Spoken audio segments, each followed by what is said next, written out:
오늘은 그 히브리어 속에 숨겨진 복음 네 번째 시간이 되었습니다. 아들 집에 거하여 아버지의 말을 배우는 사람. 한준이 어디 갔어요? 특별히 우리 아들에게 주는 아들이란 누구냐? 집에 거하여서 아버지의 말을 잘 배우는 사람이 아들이라고 해요. 함께 말씀 상고하면서 은혜 받고 도전 받았으면 좋겠습니다. 맨 처음에 언약으로 일하시는 하나님 그 부분이 있죠. 한번 찬찬히 읽고 말씀 나누면서 또 그 감동이 있으면 또 말씀 증거할게요. 우리는 지난 두 번의 설교를 통해서 베리트라는 히브리어 단어를 공부했죠. 이 베리트는 소위 말해서 언약, 약속이라는 단어의 뜻이고, 하나님께서는 이렇게 언약을 통해서, 약속을 통해서 하나님의 사역을 이루시는 분이다. 그렇게 정리를 하였습니다. 성경이라는 하나님의 말씀은 바로 하나님의 언약을 이루기 위한 언약적 계시의 책이다. 제가 만든 용어예요. 언약적 계시의 책이다. 그게 성경이다. 정리할 수 있고요. 하나님은 이렇게 하나님의 사역을 아들의 십자가, 언약을 통해서만 이루어진다. 왜요? 왜 하나님께서는 언약을 통해서만 일을 하시죠? 피조물인 우리 인간은 초월주인 창조주 하나님을 감지하거나 인식하거나 느끼거나 경험할 수 없기 때문이죠. 이해되시죠? 그러니까 소위 말해 기독교라는 종교의 틀에서 많은 사람들이 우리 하나님을 보셨어요? 보신 분. 하나님을 만져보셨어요? 하나님 느껴보셨어요? 이렇게 말하면 우리는 서슴없이 하나님께서 그런 느낌을 주셨다, 그렇게 말씀해 주신다라고 서슴없이 얘기를 하는데, 물론 저도 그런 적이 없지는 않았지만 정말 그게 가능할까라는 의문이 드는 거예요. 저는 목사고 어떤 의미에서는 기독교에서 가장 앞에서 말씀을, 기독교라는 종교를 인도하는 리더이기도 하잖아요. 맨 앞에 있는 사람이기 때문에 기독교에 대해서는 전문적인 사람이어야 되겠지요. 그렇지 않을지도 몰라도. 근데도 제가 스스로 절 봐도 하나님을 만지거나 하나님을 느끼거나 하나님을 어떻게 이 피조물의 세계에서 감각한다는 게 저는 어려워요. 불가능해요. 근데 어떤 사람들은 하나님을 느꼈다, 하나님을 심지어 봤다까지 하는 분들이 있는데, 그거는 아닌 것 같다. 피조물인 우리 인간이, 현상계 안에 갇혀있는 인간이 창조주, 초월적인 존재를 감지해낼 수 없어요. 여기에서 큰 문제가 생기죠. 그러면 목사님이 말하는 그 신론은, 신관은 무슨 신관이에요? 그게 소위 말해서 이신론적인 신관이에요. 하나님은 이 세상을 만들어 놓으시고 저 멀리 가셔서 인간의 역사와 삶에는 관여하지 않으시는 분처럼 느껴져요. 근데 하나님이 이신론적 하나님도 아니고 범신론적 하나님도 아닌 우리의 삶에 관여하는 하나님인 것을 뭘로 알 수 있냐? 이 베리트라는 단어 하나를 통해서도 알 수 있단 말이에요. 어떻게 해요? 초월자이신 하나님이 피조물인 인간을 어떻게 다루셔요? 언약을 통해서, 약속을 통해서요. 그게 지난 시간까지 두 번 나누었던 말씀인 주제였잖아요. 근데 이 베리트라는 단어의 히브리어를 보면은 베리, 그 베이트와 로시가 있고 점 하나 있고 타우가 있죠. 앞에 베르, 바르, 이게 두 개가 히브리어로 아들이란 뜻이에요. 그래서 오늘은 아들에 관해서만 한번 말씀을 나눌게요. 이렇게만 정리하시면 됩니다. 아들이란, 바르란 무엇이냐? 집에 거하여 아버지의 말을 배우는 사람이 누구라고요? 아들이에요. 그래서 특별히 오늘 제가 말씀 초대에 제 아들한테 하는 얘기가 뭐냐면, 저 녀석이 이렇게 말을 안 들어요. 누구 말을요?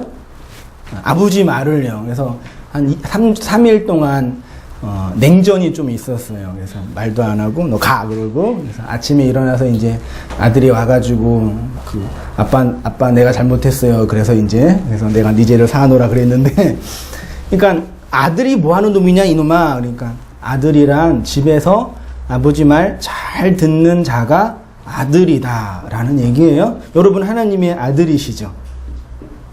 자매님들은 기분 나빠하지 마시고 아들은 자녀의 대표예요. 너무 성차별로 하라고 생각하지 마시고 아들, 자녀예요. 그 여러분이 그러면 이제 하나님의 자녀, 아들이시라면 어떻게 돼요? 아버지의 말을 아버지의 집에서 잘 듣는 아들이어야 되는 거죠. 그렇죠? 한번 내가 정말 아버지의 말을 잘 듣고 있는 아들인지 한번 점검해 보시고, 그렇지 않으시면 빨리 돌이키고 휴부해 주시기 바랍니다. 아들을 의미하는 히브리어가 바르인데 앞에 베트, 집과 레시, 사람의 머리가 조합된 단어예요. 그래서 단어적 의미는 집의 사람, 집에 거하는 사람이라고 바르를 단어로 설명할 수가 있어요. 성경에서 아들, 집에 거하는 사람을 예시한 본문이 우리가 읽었던 창세기 25장 27절의 본문이에요. 에서와 비교된 야곱이 집에 거하여 아버지의 말을 잘 듣는 사람이라고 성경이 말하고 있어요. 자, 다시 한번 제가 볼 테니까 보세요. 창세기 25장 27절. 그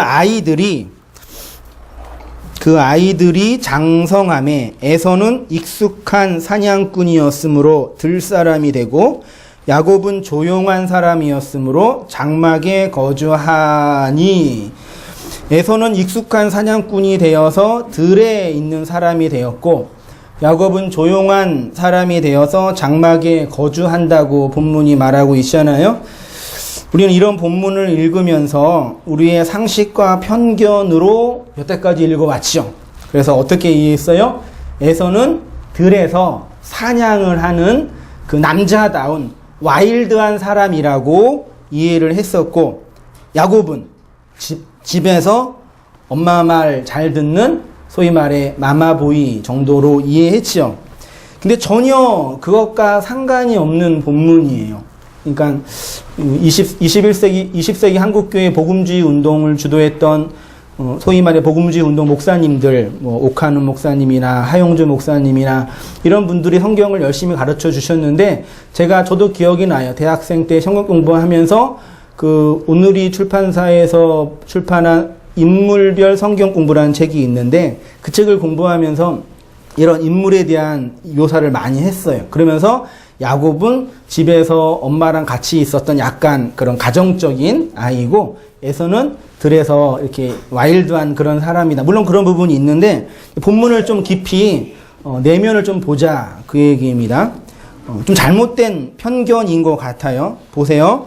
에서는 익숙한 사냥꾼이었으므로 들사람이 되고, 이 부분을 히브리어로 보면은 하야 에사우 이시 야다 차이드 이시 사다 이렇게 되어 있는데, 익숙한 사냥꾼이라는 번역은 그렇게 나쁜 번역 같지는 않아요. 익숙한이라고 번역한 히브리어가 야다라는 단어예요. 다트의 동사형이에요. 알다, 깊이 경험하다. 그래서 사냥을 아는 사람, 누가?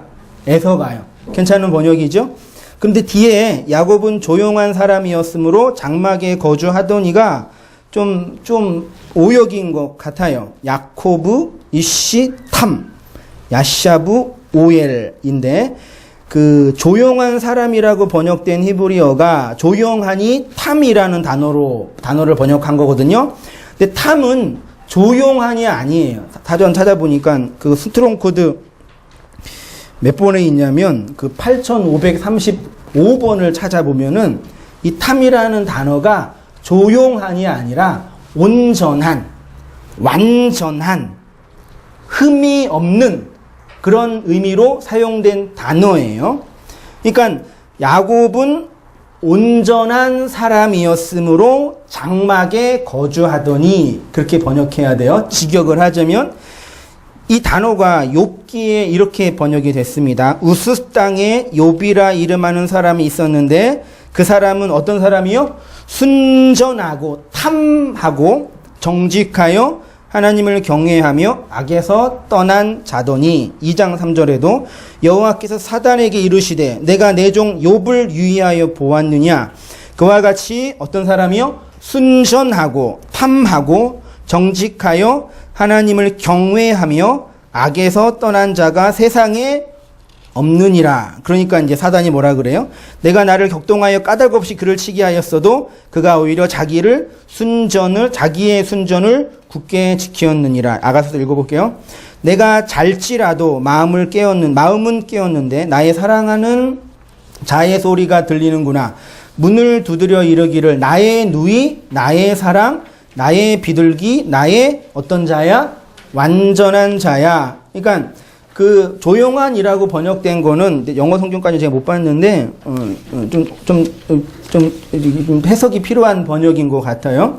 그러니까 탐, 온전함, 완전함, 흠이 없음이라는 단어가 성경 전체에서 어떻게 사용이 됐냐면 온전한 신부가 되어서 신랑을 받을 준비가 되어 있는 사람 혹은 하나님의 말씀을 잘 받을 준비가 되어 있는 사람을 탐, 온전한, 완전한이라고 번역할 수가 있는 거예요. 그래서 창세기 25장 27절에 야곱과 에서의 본문에서 야곱은 말이 없는 사람이 아니라 어떤 사람이요? 하나님의 말씀을 듣고 순종할 준비가 되어 있는 사람, 온전한 사람, 하나님의 말을 받을 준비가 되어 있는 사람이라고 번역할 수가 있어요. 성경은 야곱이 장막에 거주하였다고 했지요. 성경에서 OL, 장막이라는 의미, 집이라는 의미는 뭘로 사용되어졌냐면 성전이라는 의미로 사용되어졌어요. 성전이 언제 지어졌어요? 솔로몬이 맨 처음 성전을 졌죠. 그 전까지 성전의 기능은 뭐가 있죠? 네, 성막이 있죠. 성막 전에 성전은 없었어요. 그런데 아브람과 이삭과 야곱의 그 집이 성막, 성전의 기능을 했어요. 이건 분명해요. 또 창세기로 가면 에덴 동산이 성전이라고 보거든요. 신학자들이. 그러니까 아브라함의 집이 성전의 기능, 성막의 기능을 한 거예요. 성막과 성전에서 뭐 해요? 원래 제사를 드리는데 제사를 드릴 뿐 아니라 뭐 해요? 하나님의 말씀을 배우는 거죠. 그러니까 야곱은 집에서, 장막에서, 오웰에서 거주하면서 뭐 했어요? 엄마 치마폭에 가려가지고 있는 남자가 아니라 장막에서 아브람과 이삭에게 뭘 배웠어요? 구약의 구전을 통해서 흘러나온 그 말을 배운 거예요. 창세기 18장 19절 보세요. 하나님께서 아브라함에게 한 얘기입니다.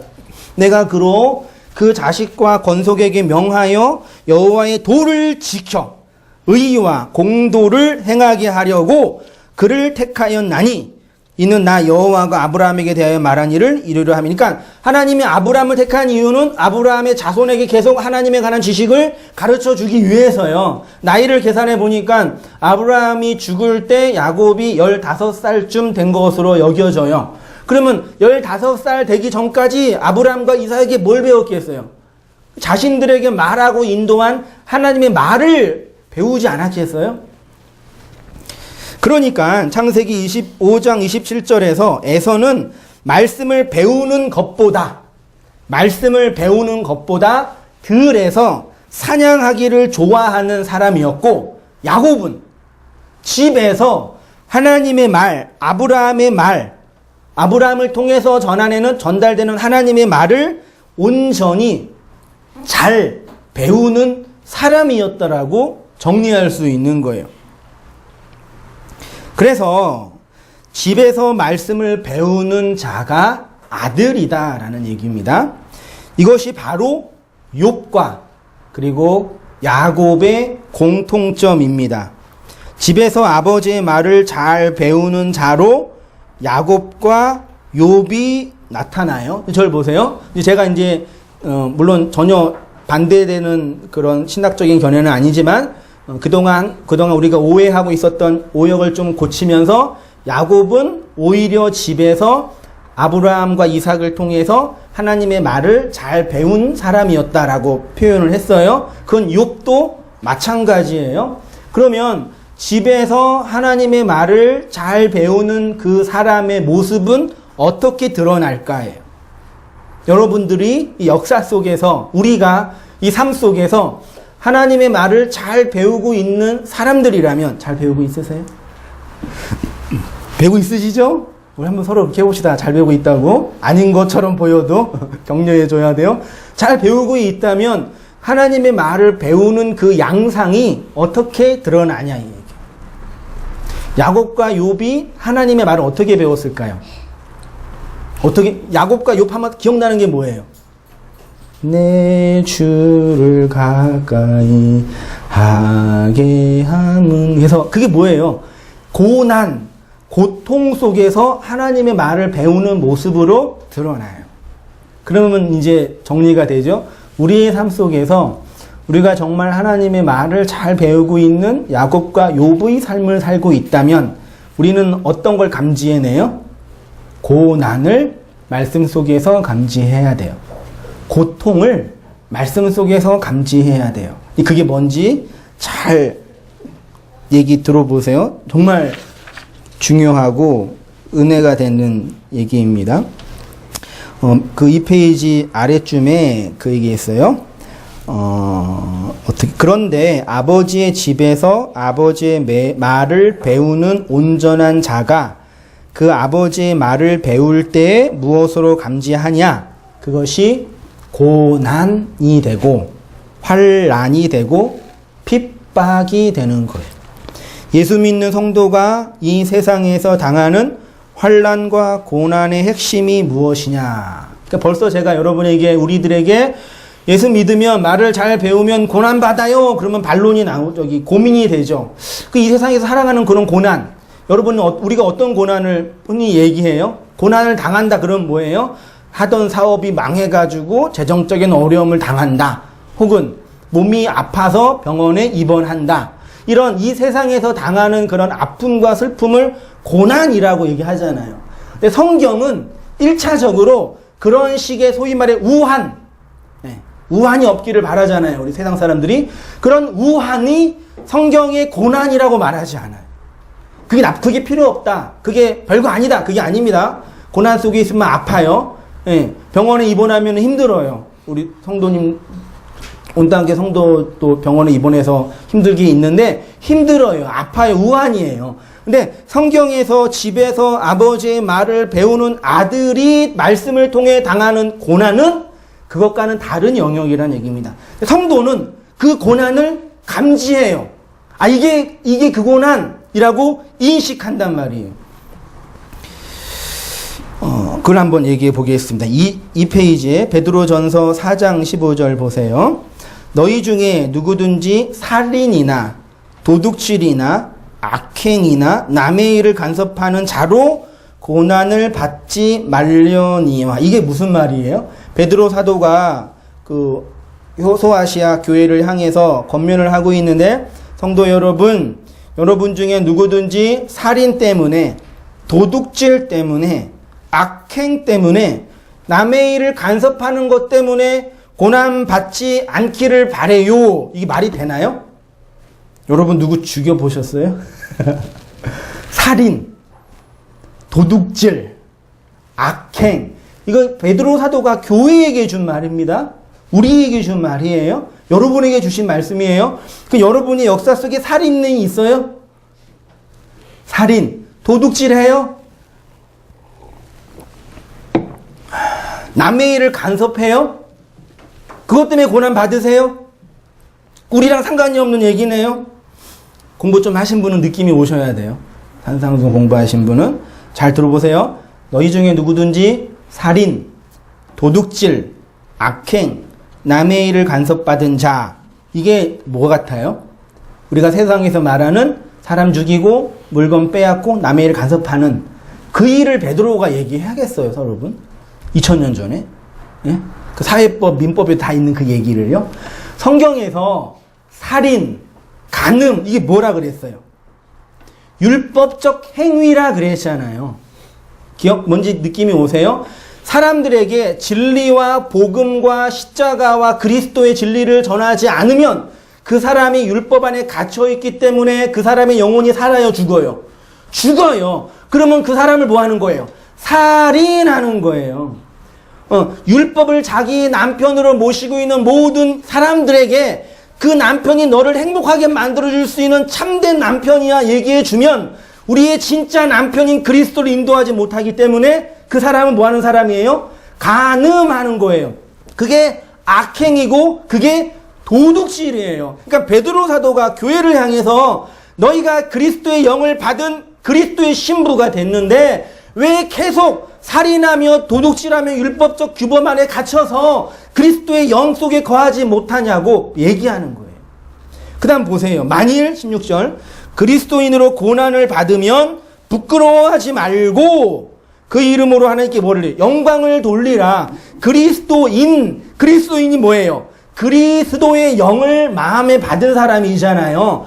구약의 율법적 조항을 통해서 그리스도의 영 진리를 마음에 받으면 그 진리가 내 안에 있잖아요. 그런데 그렇게 있게 되면 뭐라 그래요? 고난을 받는데요. 성격이 더러워서 고난받는 게 아니라 인생이 힘들어서 고난받는 게 아니라 그리스도의 영이 우리 안에 있으면 그거 자체가 고난이래요.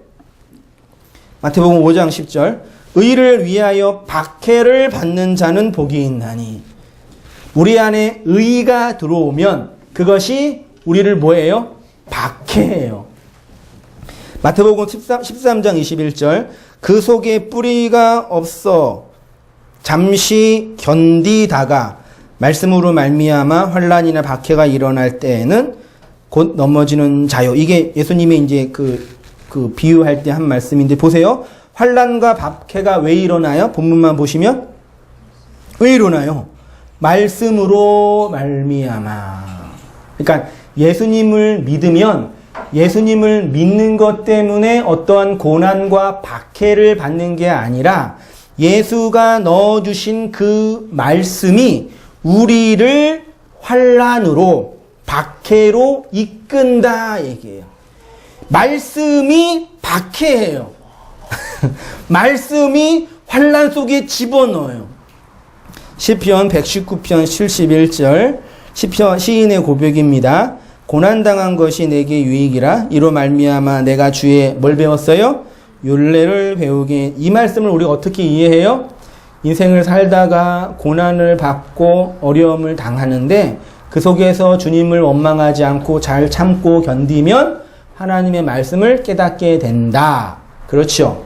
그게 아니라 말씀을 어디서 배운다고요? 고난 속에서 배운다. 하나님의 말씀은 환난 속에서 배우는 거예요. 만약에 여러분들이 말씀 열심히 배우시죠? 설교 열심히 들으시고 집에서도 성경 읽으시고 이것저것 보실 거 아니에요? 안 보세요? 보세요. 공부 좀 하세요. 하실 거 아니에요. 그 말씀을 배우고 있으실 거 아니에요. 그러면 우리가 정말 하나님의 말을 정말 배우면 배우는 그것을 무엇으로 감지하냐면 고난으로 감지한다. 그 고난이 여러분 생에 없잖아요. 그럼 뭐가 없는 거예요? 뭐가 없는 거예요? 말이 없는 거. 누구의 말이? 아버지의 말이. 그냥 실력이 없고 운수가 낮고 잘못 투자해서 당하는 그런 고난 말고요. 진짜 우리에게 아버지의 말이 있으면 역사 속에 고난을 감지한다고요. 그리스도의 영, 진리의 영을 받은 그리스도인의 고난의 본질이 무엇이냐? 한번 잘 보세요. 제가 줄까지 쳐드렸어요. 우리 안에 들어온 그 말씀이 우리의 옛 자아, 율법적 자아, 이 시대의 정신과 싸워 전쟁이 일어날 때 우리가 그것을 고난으로 감지하게 돼요. 하나님과 전혀 상관이 없이 살았던 신. 그쵸? 세상의 모든 인간은 뭐예요? 신이에요. 하나님 없는 사람은. 각자 자기의 신됨을 주장하며 살아요. 하나님의 통치와 말씀의 통치랑 전혀 상관이 없이 내 욕망과 내 뜻과 나의 자아 주체성을 가지고 살아갔던 그 작은 신들에게 하늘의 진리가 떨어지게 되면 그 말이 나의 신됨을 공격해요. 그래서 나를 하나하나 공격해 들어온단 말이에요. 그걸 뭘로 감지해요? 고난으로 감지한다고. 그래서 하나님 어떻게 인식해요? 왜 당신은 나를 공격하세요? 금요일날 그 말씀 공부할 때 말씀 읽어도 나누다가 그런 얘기를 잠깐 했거든요. 인생 속에서 눈물의 빵을 먹어보지 않는 사람과 인생을 논하지 말라 그러잖아요. 어떻게 눈물의 빵도 먹지 않고 인생을 알 수 있겠어요? 인생은 그래요. 신앙의 영역에서요. 신앙의 영역에서 하나님이죠. 여러분에게 하나님은 님이시죠. 하나 놈은 아니시죠. 하나는 님이세요.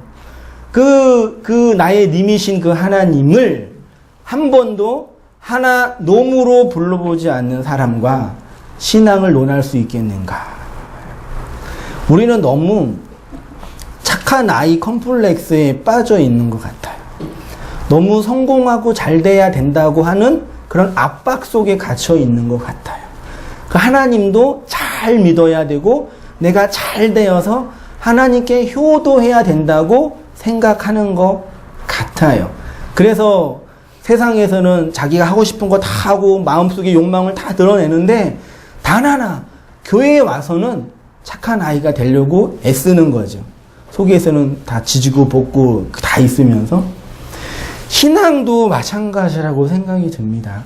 그 하나님의 실체가 내 역사와 삶 속에 감지가 되는데 하나님 고마워요. 감사해요. 너무 사랑스러워요. 왜 지금 오셨어요, 내님? 그럴 수만은 없다 이 얘기예요. 물론 하나님의 사랑이 뭔지 알아요. 그 사랑이 왜 없겠어요, 신앙생활 속에서. 근데 그 사랑은 세상에서 말하는 그런 어떤 정서적, 정신적 그런 개념이 아니라는 얘기입니다. 그 이야기가 야곱의 일생 속에 고스란히 나타났습니다. 창세기 47장 9절 보세요.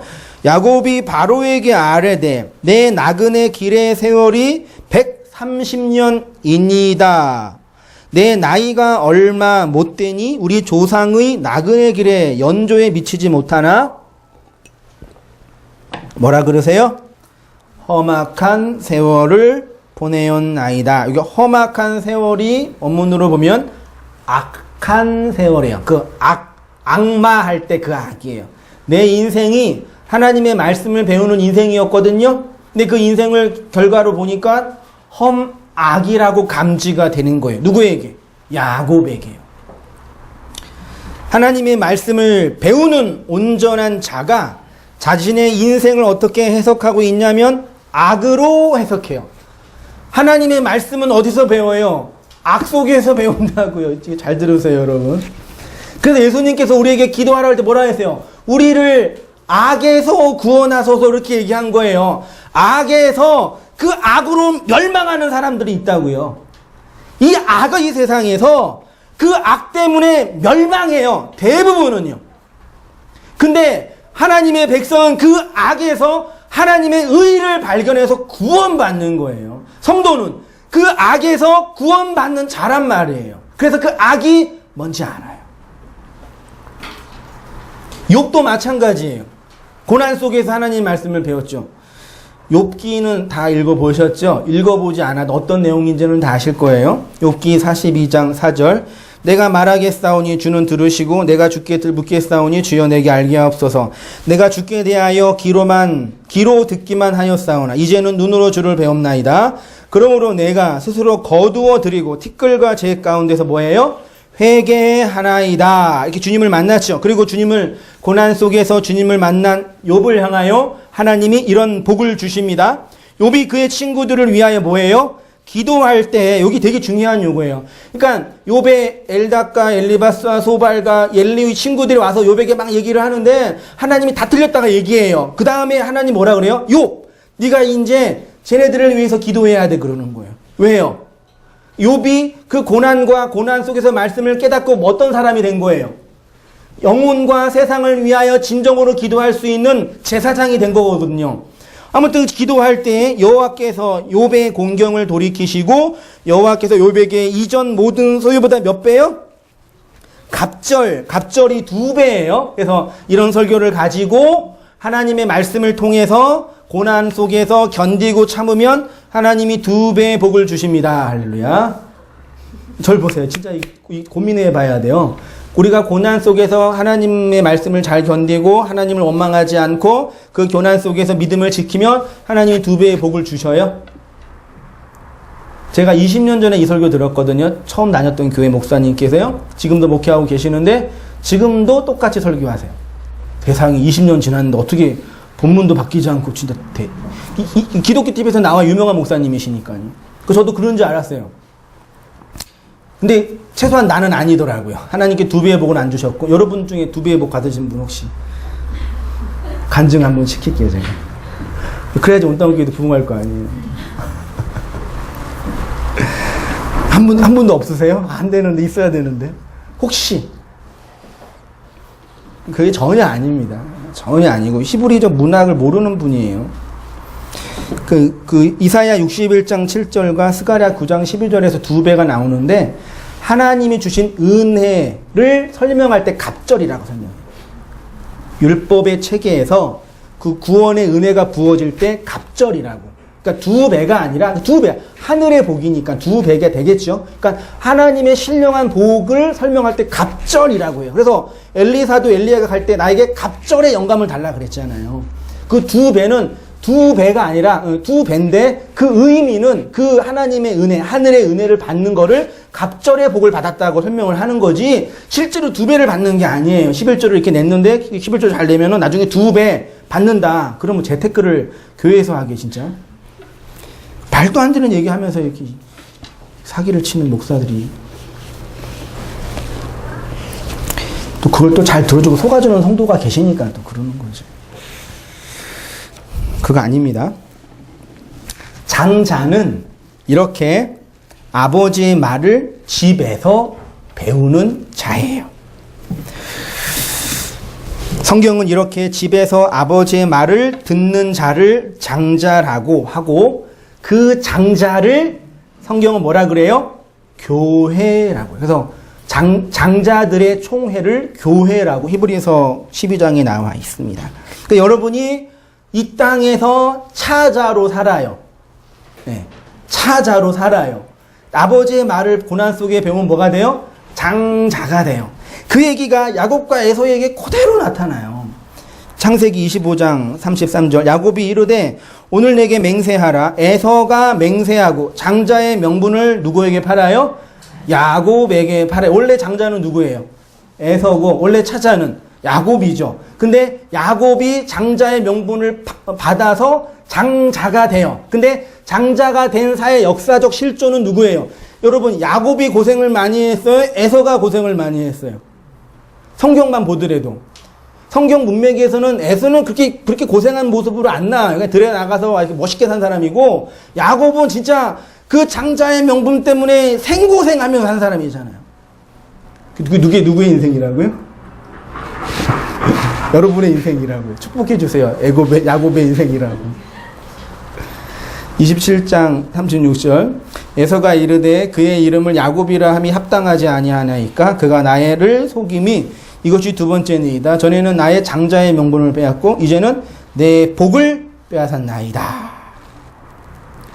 원래 장자는 에서였는데 야곱이 그 장자권을 빼앗죠. 그래서 구약 성경만 보면은 야곱은 이름도 강도이니까 나쁜 놈, 아주 축복을 위해서 아주 별걸 다 하는 그런 사악한 사람으로 설명이 되고 에서는 되게 야곱에게 당한 그 사람으로 설명이 되잖아요. 근데 그 성경의 결론을 내고 있는 그 바울의 결론은 그게 아니에요. 보세요. 로마서 9장 13절 기록된 바 내가 야곱은 뭐예요? 사랑하고 에서는 미워한다. 하나님은 어떻게 설명해요? 구약의 그 지저분한 인간의 역사를 안 보시고 결론으로 에서는 하나님께 미움을 받은 자로 설명이 됐고 야곱은 하나님께 사랑을 받은 자로 설명이 된 거예요. 이런 말씀을 단순히 조직신학에서 말하는 선택과 유기 정도로 해석하면 좀 가난하죠. 성경에서 야곱은 하나님의 사랑을 받는 자, 하나님의 계명을 사랑하는 자로 설명이 되고 있어요. 야곱은 하나님 아버지의 계명을 집 장막에서 배웠어요. 그에게는 아버지의 계명 말씀이 있었어요. 그에게는 아버지의 계명이 있는 자를 사랑하는 하나님의 사랑을 받는 자라고 성경이 말하고 있는 거예요. 예서는요, 뭐가 없었어요? 집에서 아버지의 말을 배우지 않았기 때문에 말이 없고 아버지의 말이 없고 아버지의 계명이 없으면 아버지의 뭐가 없어요? 사랑이 없어요. 그래서 성경은 미워하는 거라고 설명하는 것 뿐이에요. 신명기 5장 10절 나를 사랑하고 내 계명을 지키는 자에게는 몇 대까지요? 1000대까지 은혜를 베푸느니라. 나를 미워하는 자는 몇 대까지요? 3대. 그래서 그런 얘기 하더라고요. 왜 미워하는 자에게는 3대로 저주하시고 왜 복주는 자에게는 1000대로 하실까? 3대 저주하면은 사람이 남지 않는다고. 끝난다 그러더라고요. 근데 이 원문을 보면요. 대라는 단어는 없어요, 성경에. 1000만 있어요, 1000만. 그러니까 하나님을 사랑하고 그의 계명을 마음에 담는 자. 그러니까 그 아싸라는 동사가 맨 앞에 있는데 이게 만들다예요. 그 다음에 천이라는 단어가 로 엘레프거든요. 로는 전치사고 엘레프가 천이에요. 그건 아싸 천으로 로 엘레프 만들겠다. 누굴? 나의 계명을 지키는 자. 성경의 천은 뭐예요? 하나님 완성과 완전과 하나님의 은혜의 복을 지고 지순의 복을 상징하는 걸 천으로 설명하잖아요. 그래서 천년 왕국 그렇게 얘기하는 거예요. 아무튼 그러니까 이걸 이제 의역을 하면요. 하나님을 사랑하고 그의 계명을 마음에 담는 자를 내가 뭘로? 완성하겠다. 온전하게 하겠다. 천으로 하겠다라는 말입니다. 그러니까요. 하나님 아버지의 계명을 사랑이라는 내용으로 마음에 가지고 있는 그 자가 뭐라고요? 온전한 자예요. 누가 온전이에요? 아버지의 말을 아버지의 집에서 잘 듣고 아버지 말이 그 말이에요. 그게 온전이라고요. 알겠지, 준이야? 알겠죠? 모르겠어요? 온전이라고요. 그러기 위해서는 아버지의 집에서 성전에서 아버지의 말을 뭐 해야 돼요? 잘 배워야 돼요. 야곱이 그렇게 집 안에서 하나님의 말씀을 배웠다는 것이에요. 바울은 그것을 신약적 결론으로 야곱은 사랑하고 에서는 미워하였다라고 설명하고 있는 거예요. 야곱에게는 집 안에서 배운 말씀, 계명이 있고 에서에게는 그것이 없었기 때문입니다. 그러니까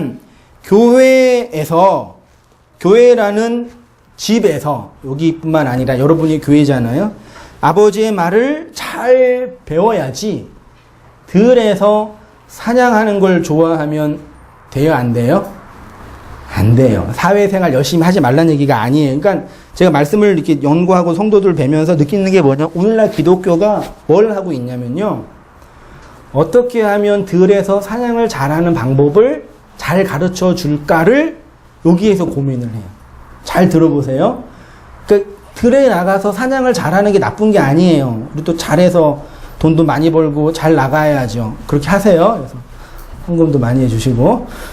그런데 교회라는 이 하나님의 집에서 뭘 배우냐면 아버지의 말을 배우는 자가 아니라 여기에서 어떻게 하면 들에 나가서 사냥을 잘할 수 있을까? 사냥 기술을 배운다고요. 그래 놓고 나 여기에서 아버지의 말을 잘 배워서 사냥을 잘했다라고 자랑하고 간증하고 하나님이 나를 축복한다라고 얘기한다고요. 이 구도는 그냥 종교의 구도예요. 종교는 그걸 해주는 집단이에요.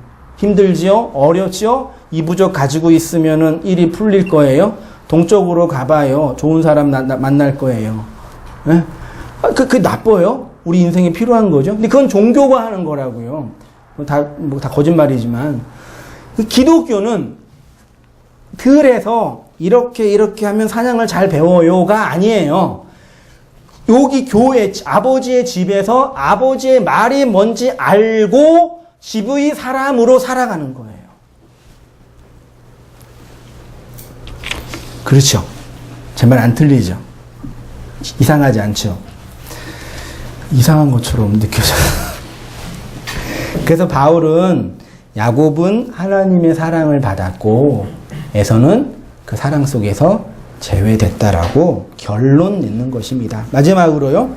그러면 이렇게 우리가 아버지의 말씀을 아버지의 집에서 고난 속에서 감지하게 되는데 신약 백성인 우리는 그 아버지의 말을 어떻게 배우냐. 그게 예수님의 성육신을 통해서 확인할 수가 있습니다. 요한복음 1장 14절 보세요. 말씀이 육신이 되어 우리 가운데 거하심에 우리가 그의 영광을 보니 아버지의 영광이요 은혜와 진리가 뭐예요? 충만하죠. 말씀, 예수님이 누구라고요? 말씀, 말, 로고스예요. 예수가 아버지의 말로 우리에게 오신 거예요. 그 사랑 많으신 그 예수님이 우리에게 아버지의 사랑을 베풀어준 그런 어떤 따뜻한 그 정도가 아니라요. 예수가 아버지 그 말로 우리에게 오셨어요. 그러면 예수는 우리에게 아버지의 말을 가르쳐주고 아버지의 말을 전하기 위해서 오신 분이시죠. 그러면 예수가 어떻게 우리에게 아버지의 말을 전해주세요? 예수님께 아버지의 말을 배우신 적 있으신 분? 없으시죠? 그러면 이단이 되는 거예요. 신천지 이만희 씨가 자기가 마지막 그 뭐라고 그러더라? 말씀의 종이라 그러나? 계시의 완성자라 그러나? 아무튼 그런 꼴이 되는 거예요. 예수님이 어떻게 우리에게 아버지의 말을 가르쳐 주셨어요? 십자가에서 죽으시고 부활하시고 뭘로? 영으로. 누구에게? 우리에게 들어오셨잖아요. 예수님 오늘이 부활절이에요. 온당교회는 절기를 안 지켜가지고 대목이 없어서 좀 걱정인데 부활하고 영이 되셔서 그 영으로 우리 안에 들어오는 거예요. 그러니까 예수님이 부활하셔서 승천하셨잖아요. 하늘로 올라가신 게 하늘 저기가 아니라 하늘이 어디예요? 성도가 된 여러분의 마음 하나하나가 하늘이에요. 그럼 예수님이 어디 계셔요? 여러분의 마음 속에 계셔요. 계셔요? 계셔요. 계신다고요. 그 예수가 영으로 말로 내 안에 계셔서 아버지의 말을 전하는 설교자의 말을 들어 먹으시잖아요. 맞죠? 이런 얘기를 세상에서 말하면 뭐라 그러겠어요? 왜 그러